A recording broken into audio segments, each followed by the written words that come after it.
Bonjour, nous allons tenter aujourd'hui de répondre à une question qui a été posée par quelques mois par Thomas, dans laquelle il me demandait la façon dont j'avais vécu mon passage dans l'adolescence puis dans l'âge adulte. Alors j'ai mis un peu de temps à y répondre parce que j'avais besoin d'y réfléchir moi-même et j'avais besoin de me replonger dans cette période et de la réanalyser à la lumière de ce que je sais désormais.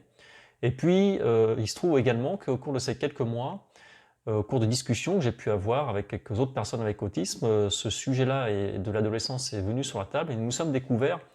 quelques ressentis vécus communs qui, si on ne peut pas les généraliser, me semble intéressant de partager dans cette réponse.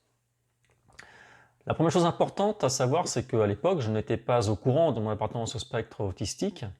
J'ai été diagnostiqué bien plus tard, à l'âge adulte, passé la quarantaine, et donc je n'avais pas cette clé de compréhension et d'analyse de mon vécu, de mon ressenti avec mes camarades du même âge. La deuxième chose importante, c'est que dans mon cas, il y a vraiment un moment charnière, un moment précis, euh, auquel apparaît de façon assez soudaine et franche mon sentiment de décalage avec mes camarades. Et ce moment, c'est précisément la transition entre la classe de 5e et la classe de 4e. Donc c'est à l'âge de 13 ans. Et c'est intéressant parce que si on se souvient de ce qu'on a pu dire dans la vidéo numéro 4 sur le cerveau, c'est vers cet âge-là, au début de la puberté, que se produit le phénomène de développement du cerveau qu'on appelle élagage synaptique, c'est-à-dire cette phase dans laquelle le cerveau réorganise complètement ses connexions pour passer justement d'un cerveau enfant à un cerveau adulte. Or, la recherche pense aujourd'hui que cet élagage synaptique se déroule de façon différente dans un cerveau sans autisme et dans un cerveau avec autisme, et que donc cela aboutit à des structures différentes entre des cerveaux sans autisme et des cerveaux avec autisme, et donc aux manifestations de l'autisme.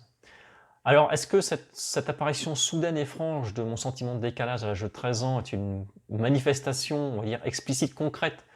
chez moi de cet élégage synaptique? C'est une question qui est ouverte, mais le lien entre les deux me paraît intéressant. La troisième chose importante, et ça c'est quelque chose que nous partageons justement avec les quelques personnes avec lesquelles j'ai parlé de ce moment de notre existence, c'est l'absence apparente de crise d'adolescence. Donc ce moment de, de, de, du développement dans lequel l'adolescent se pose beaucoup de questions, est dans la confrontation, dans le conflit, dans le doute, prend des risques, eh bien, il semble que, pour ma part en tout cas, je n'ai pas la mémoire d'avoir vécu cette phase de crise, et les personnes avec qui j'ai pu en parler non plus. Alors on ne peut pas généraliser,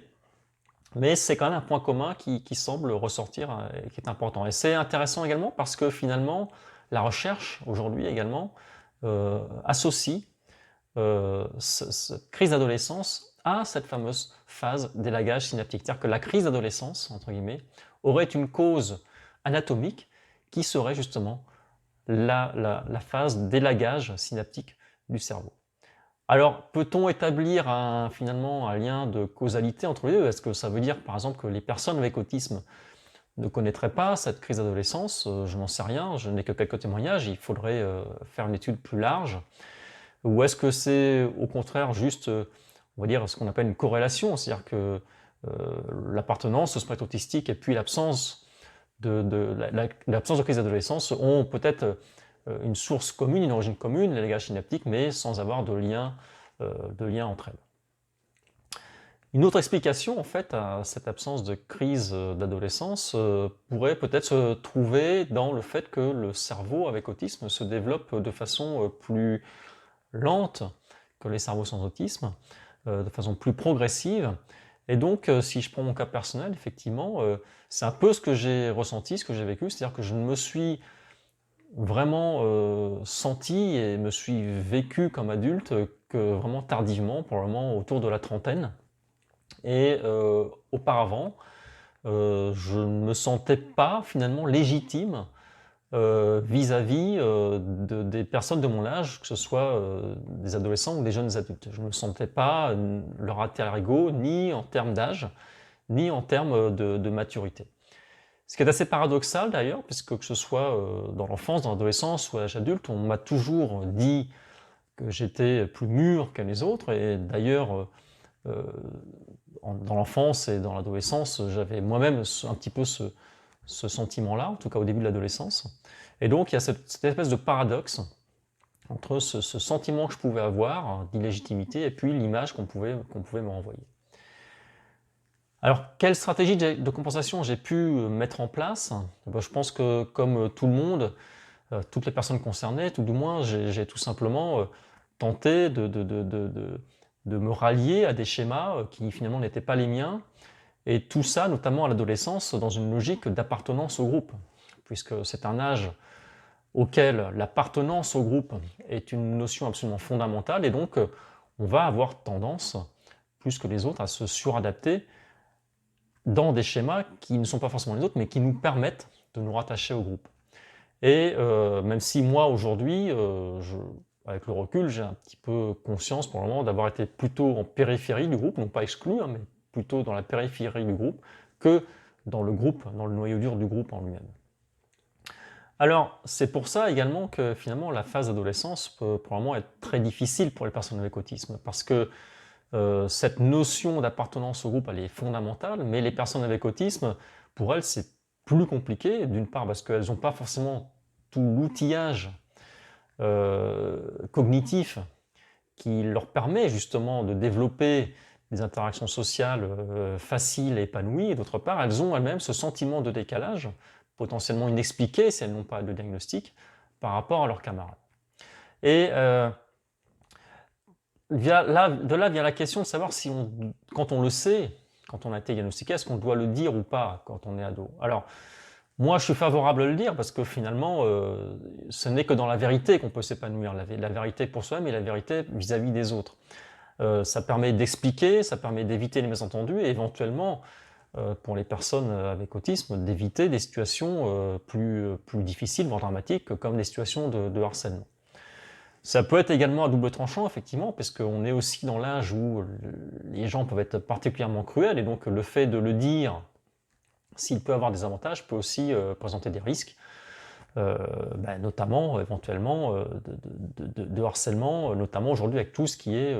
réseaux sociaux.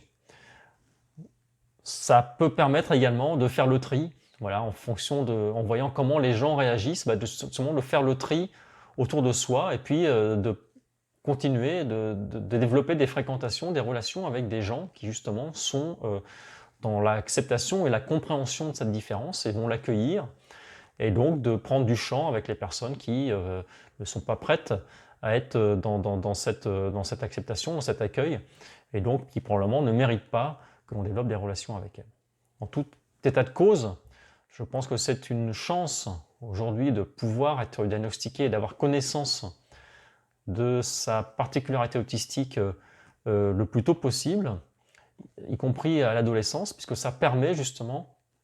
d'analyser son vécu, son ressenti avec les bonnes clés, d'envisager son avenir sur les bonnes hypothèses, et donc de partir sur un chemin qui sera basé sur ses qualités, ses points forts, les opportunités que nous donnent, les forces que nous donne